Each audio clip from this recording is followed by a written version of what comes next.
Hi, my name is Kaylee, and I'm starting a new tradition this year of doing a monthly reading wrap up of all of the books that I read in 2026. I hope you enjoy this content. If you have any suggestions, let me know in the comments. The first book I would like to talk about this month is called Barn 8, and it is by Deb Olin Unferth. This was definitely the strangest book of the year. It definitely had some moments that were interesting to say the least, especially the ending. I'll let you discover the ending for yourself. Barn 8 is a story about a girl who works at a chicken farm as an auditor.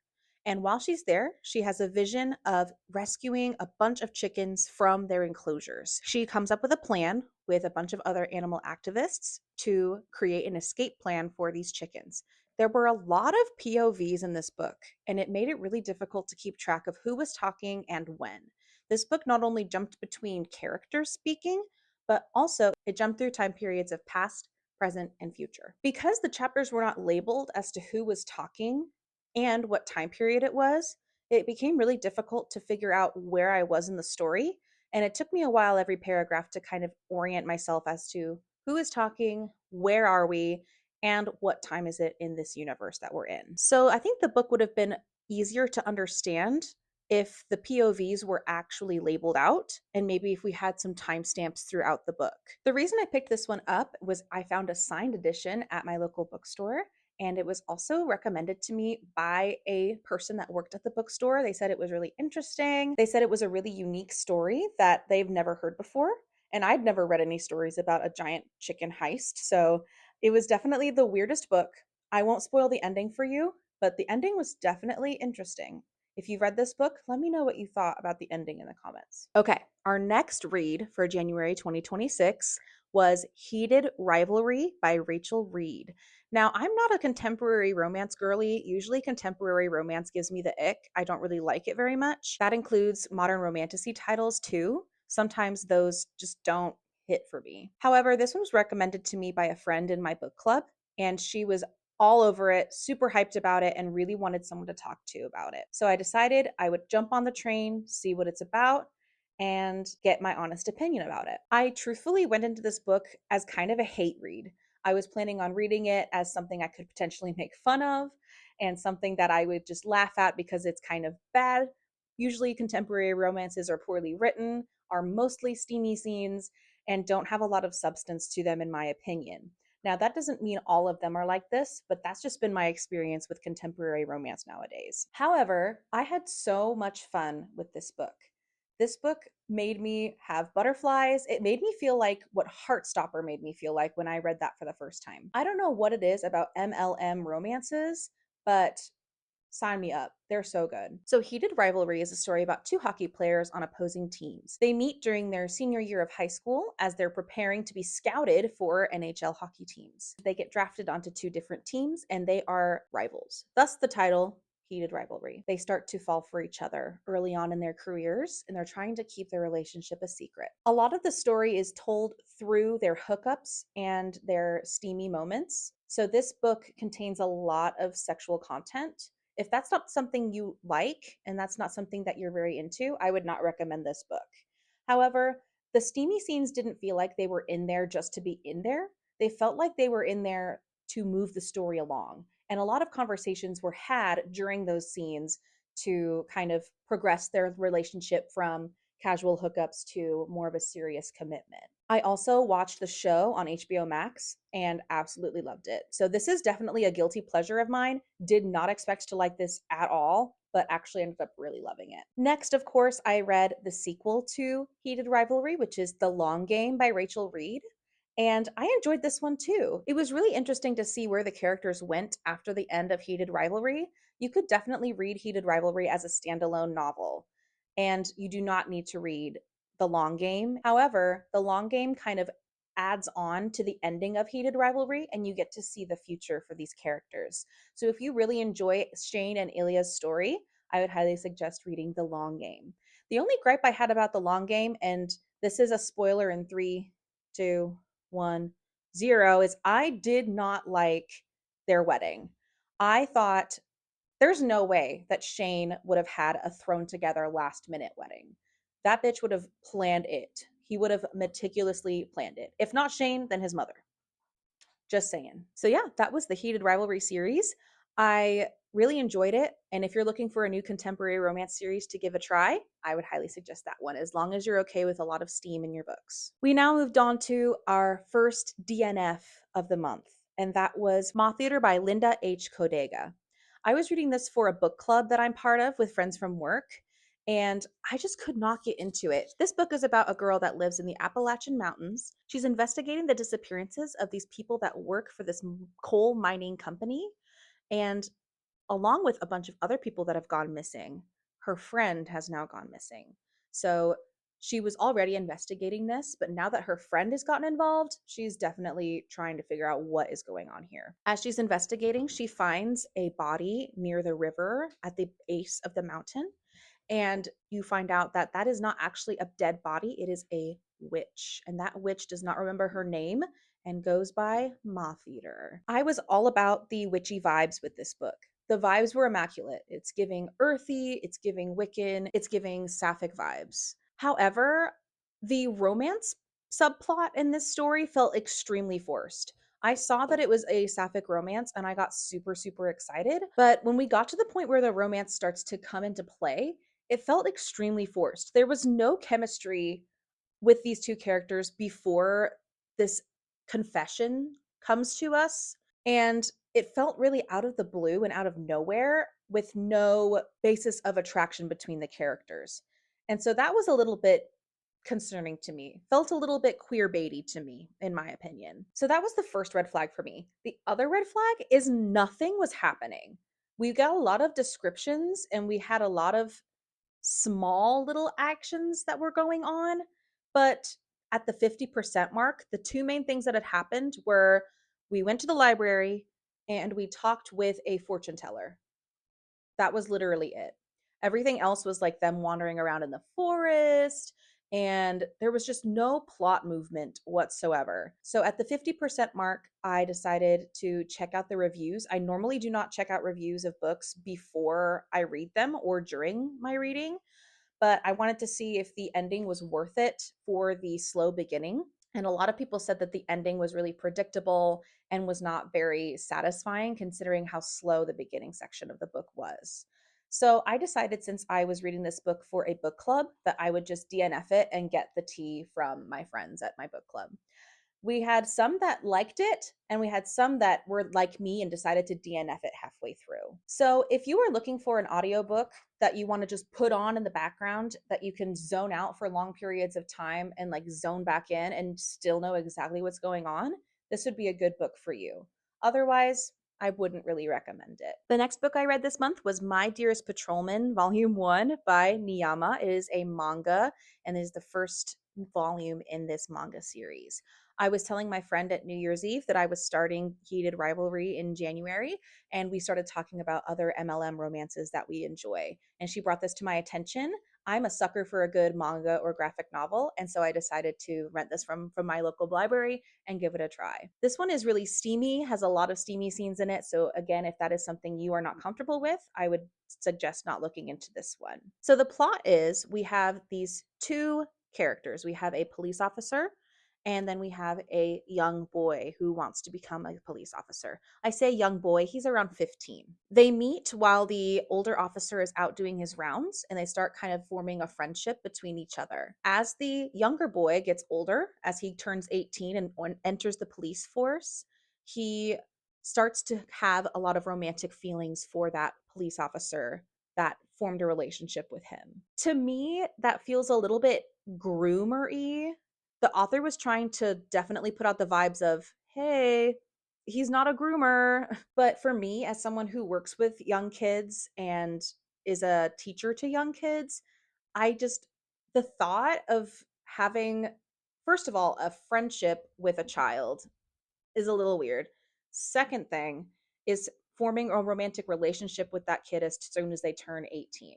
That just kind of is yucky to me. Did not enjoy that at all. But besides that, an aspect of this I did not like is the younger character, the 18-year-old, is really adamant about having sex with the older guy.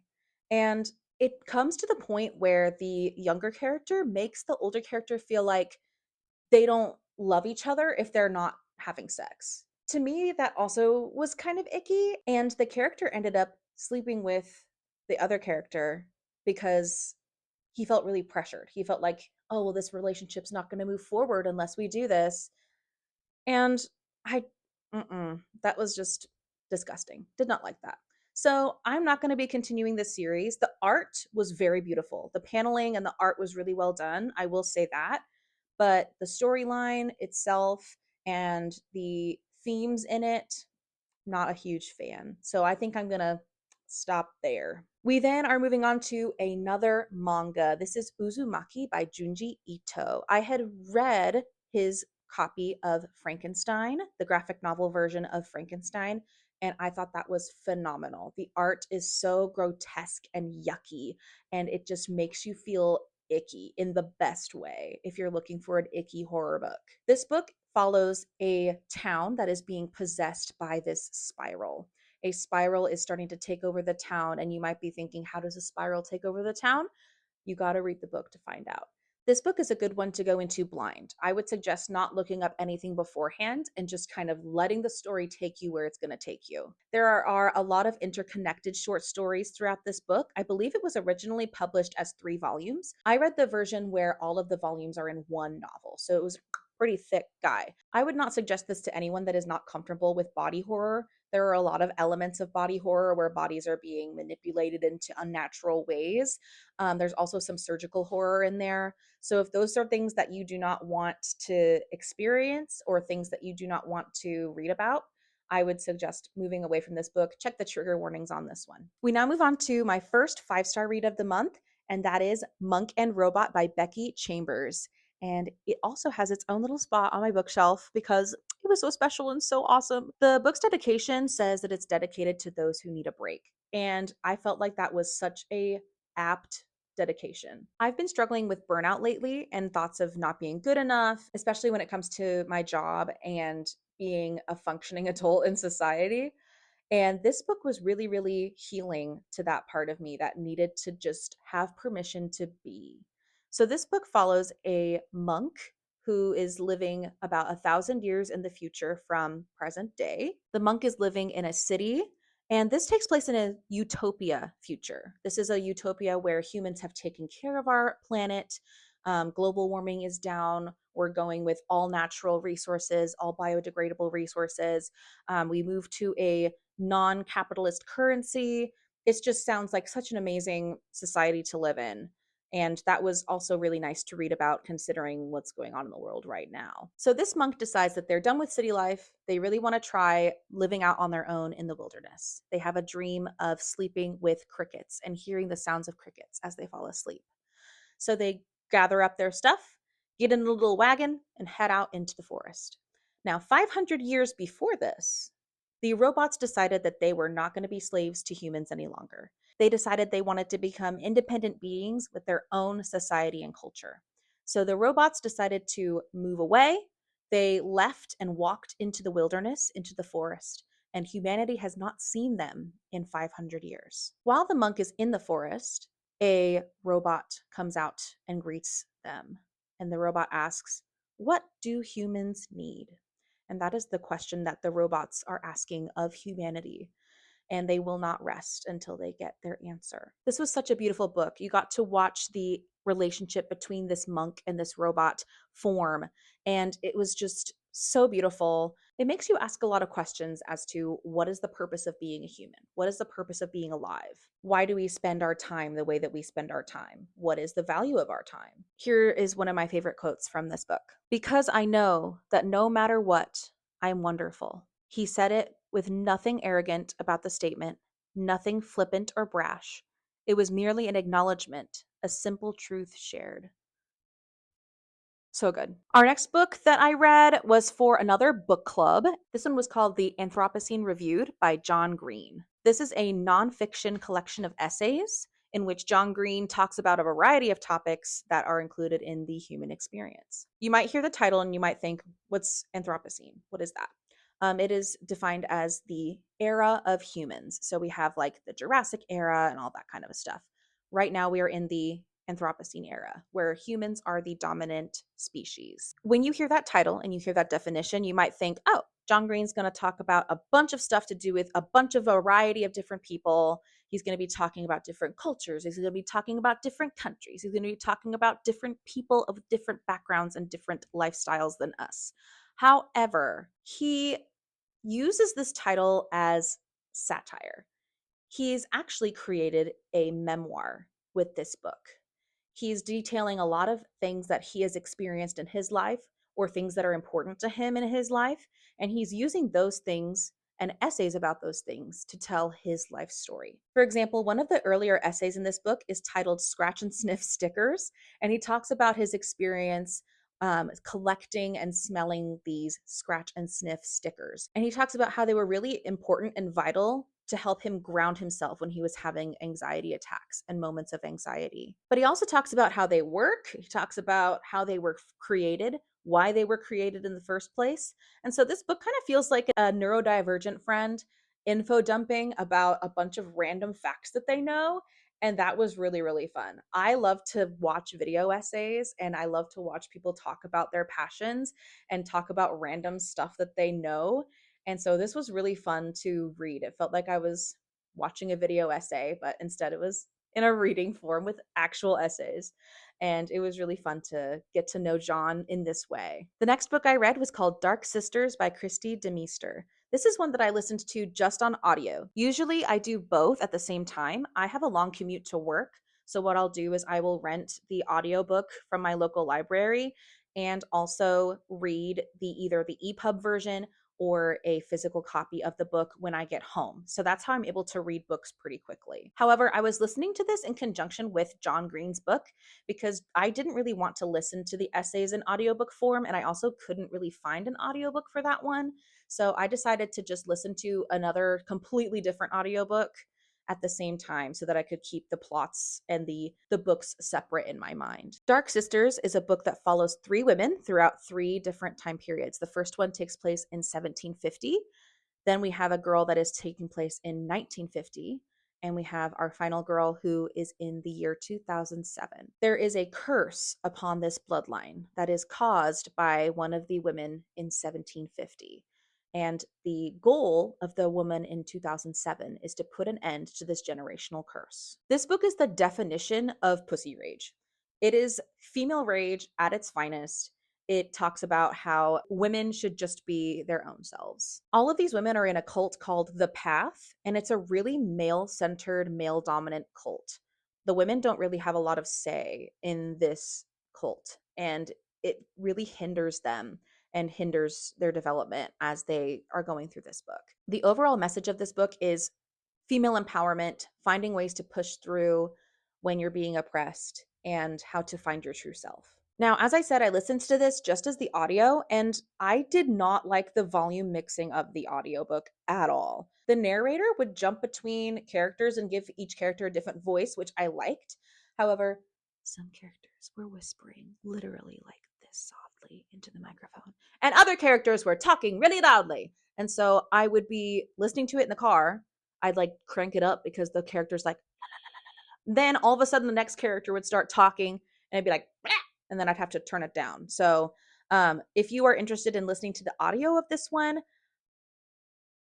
reconsider. But this one was okay. The curse was a little confusing and it didn't make a whole lot of sense. Like the conditions of the curse were really vague and I felt like they could be applied to a lot of people and it felt really selective as to who the curse was cursing. So that was a little confusing and a little bit odd. I wish that the conditions of the curse were a little more concrete so that it was more predictable. We have our next 5-star read of this month, and that book is Chain Gang All Stars. And I am afraid I'm going to mispronounce this author's name, but his name is Nana Kwame Adjei-Brenyah. This book follows a group of convicts who are being put into a gladiator style fighting game. This is the entertainment for the American people. It's called high action sports. These convicts are fighting each other to earn their freedom. They're all in links or groups, and they work with their link or their group to become stronger to fight other links and other members of these links. This was a really amazing criticism of the American prison system and the American police system. It features a lot of police brutality, features quite a bit of racism as well. So if those are things that you are not interested in, I would definitely skip this one. But it feels so relevant for right now with all of the police brutality that's happening in our country right now. And if you're in the mental space to be able to read this book, I think everyone should be taking a look at this book right now. One thing that I thought the author did that was so amazing is he was able to make us fall in love with these characters who had committed such awful crimes. Our main characters are murderers and rapists. And some of these characters murdered for self defense reasons, or maybe it was more of a manslaughter situation where it wasn't on purpose. However, some of these characters are cold blooded killers and abusers. However, our author finds a way to help us relate to them and see them as people. And even though they did these horrible things, when you read about the horrible things that the government is putting them through as a result of that, you still feel so sorry for them and you want to get them out of the situation and you end up rooting for a lot of them too. So I thought that was a really delicate balance that the author was kind of writing on there to create characters that were flawed but also lovable at the same time. My favorite quote from this book was, "What I'm telling you is you can curse yourself to the moon and back, and what will it have you feeling like? But try looking at yourself and saying, I love you, and see what happens." The next book I read this month was The Complete Mouse, A Survival's Tale. And this is a compilation of Art Spiegelman's My Father Bleeds History and Here My Troubles Begin. This was such a beautiful graphic novel. It displays the bond between a father and son. And the son, Art Spiegelman, is asking his father to recount his experience being in Auschwitz during World War II. So you're basically getting this father's story. And what he went through and what he experienced in the Holocaust was unimaginable and unbelievable. One thing that I found really interesting was we jump back and forth between present day, where Art is interviewing his father, and back to where his father is recounting the story back in World War II. And to see Art's father both at the same time recounting these awful horrors that happened to him while just sitting at a kitchen table drinking tea. I don't know why, but like the dichotomy of you experienced this terrible trauma and this terrible thing that happened to you, and you're able to just go about your normal life and continue on. I don't know if I personally would be able to go on after something like that.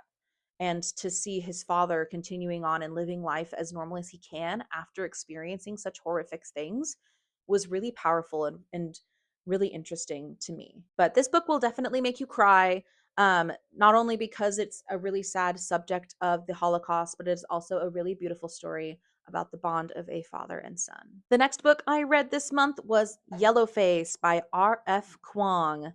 This is one that's been on my TBR for a long time, and I've been really looking forward to reading it. I saw it was available at my local library, and I swiped that up. This story has a unlikable narrator. She is actually the worst. She is a up and coming author. She's kind of flopping, not doing great, has published one book that didn't go anywhere, and now she's trying to figure out what is next for her and her writing. She is really good friends with a friend that she made in college named Athena Liu. And Athena is a very prolific Chinese American writer, creates a lot of stories based on Chinese culture, and is a really, really successful author during this time. So, our main character, I don't think I said her name. Her name is June. She and Athena are hanging out one night in Athena's apartment, and something happens I will not spoil, but Athena accidentally passes away. It was a freak accident, was not planned or premeditated, just happened to drop dead in the middle of their hangout. Instead of being a decent human being and calling the police to come help her friend who is active dying, June decides to go into Athena's study and steal her completed manuscript. She takes the manuscript home and she does some revising and some editing and decides to send it in to her publisher to be published. Now, the only issue is she is a white American woman. She was taking a story from Athena Liu, which is based on Chinese culture, written by a Chinese American woman. Juniper decides to go by Juniper Song instead of June Hayward because Juniper Song sounds more ethnic to her audience. This girl is so racist. It's unbelievable. And then the story kind of progresses from there. This story was like a train wreck you could not look away from. Juniper is just absolutely awful. She's a terrible human being. But even though she's so unlikable and so actually dumb and racist and horrible, you cannot put this book down. This feels like finding a juicy YouTube video essay where someone's covering a controversy with a celebrity, and you get to be kind of in the middle of it, and you get to be in the head of the person who the controversy is around. It's very centered around cancel culture, and this character, June, definitely deserves to be canceled, in my opinion. However, I did not like the ending. I thought it was really out of place considering the tone of the rest of the novel, and it was just really out of the blue. I kind of wish it had ended in the same tone that the book began. When we get to the end of the book, it feels more like a thriller, murder mystery, paranormal kind of a thing. And I wasn't a huge fan of that. We then have another DNF. I have a New Year's resolution to DNF books that I'm not enjoying. I tend to, when I start reading a book, keep reading it because I feel like I should just finish it because I've already gotten so far. But that ends up just putting me in a reading slump, and I don't want to read anymore because I'm not enjoying the book that I'm reading. So I decided that in 2026, we are going to DNF books that we do not like, and we're not going to finish them out of spite. So our next DNF of the month was Assistant to the Villain by Hannah Nicole Mehrer. I was looking for a new audiobook to listen to in the car, and usually if I'm reading a book that doesn't either doesn't have an audiobook option or I don't think will translate well into an audiobook option, I find something else that's light and easy to listen to as my audiobook. I was listening to this solely on audio, and I started it on my commute home from work. I got about an hour and a half into it. I listened to it at around like 1.5 speed, so it kind of sped it up a little bit. And this just was not for me. No offense to millennials out there, but it felt like it was written by a millennial in a bad way. The main girl is so ditzy and doesn't really seem to care for her own safety and her own well being. Throughout the whole beginning of this book, she is falling head over heels with this guy who's called the villain. And the entire town knows him. The entire town knows that he is no good, knows that he is complete trouble and should be avoided at all costs. She runs into him in the forest in a happenstance meeting. He offers her a job as his assistant, and she immediately accepts. Like, girl, what are we doing? And the reason she accepts is she's like, "Oh well, I need a job and he's really hot." Girl, please. It just was so unbelievable. And I was like, okay, maybe she'll grow as a character as the book goes on. Maybe she'll become less shallow. But as I was reading it, I just could not stand her narration, could not stand her as a character. She is just so different than me in that she is risking her own safety just to be around this hot guy, basically. And it just did not click for me. It was trying to be funny a lot of the time and trying to be edgy and trying to be like, he likes to torture people for fun. He's so cool. But that's not my vibe at all. So I went ahead and just DNF'd it. I got to the 10% mark and figured I gave it enough of a shot. We're going to move on. The last book this month, and the book that I was reading alongside Assistant to the Villain, was Ella Minnow P by Mark Dunn. This is a book that is a compilation of a bunch of letters that people in this town are sending to each other. It was really, really clever. It takes place in this island called Nollop. And on this island, the creator of the phrase, "the quick brown fox jumps over the lazy dog," lived. One day, one of the tiles from the phrase, "the quick brown fox jumps over the lazy dog," falls off of the Capitol building onto the floor and shatters. The city council decides because that letter fell, it must be Nollop's dying wish that that letter be eradicated from the alphabet. So the city council puts forth a law that says you cannot speak or write this letter in any capacity. You have 3 warnings. Your first warning is you get a verbal warning. Second one, you get either flogged or you get head shackled and put into the center of town to be ridiculed by those around you. The third offense results in either banishment or execution. I don't know what the police force in this town is doing, but they definitely have nothing else better to do. So you're reading the letters of these people in this town, and they slowly start to lose letters of the alphabet because more and more tiles are starting to fall from the top of the Capitol building. This was a really creative read where the author was starting to take out certain letters from their vocabulary to match what the characters were experiencing. And it was a really cool writing exercise. It was fun to kind of skim through and be like, oh, yeah, he didn't use the letter D at all in that entire paragraph. And it also talks about how this town is trying to negate these changes, how they're trying to fight back against this oppressive government that is punishing them for speaking and writing. One of the really relatable characters for me was a teacher, and the teacher was like, I speak for my job. I can't help if I accidentally say a word or a phrase that has this letter in it. And the council's basically like, too bad, queen.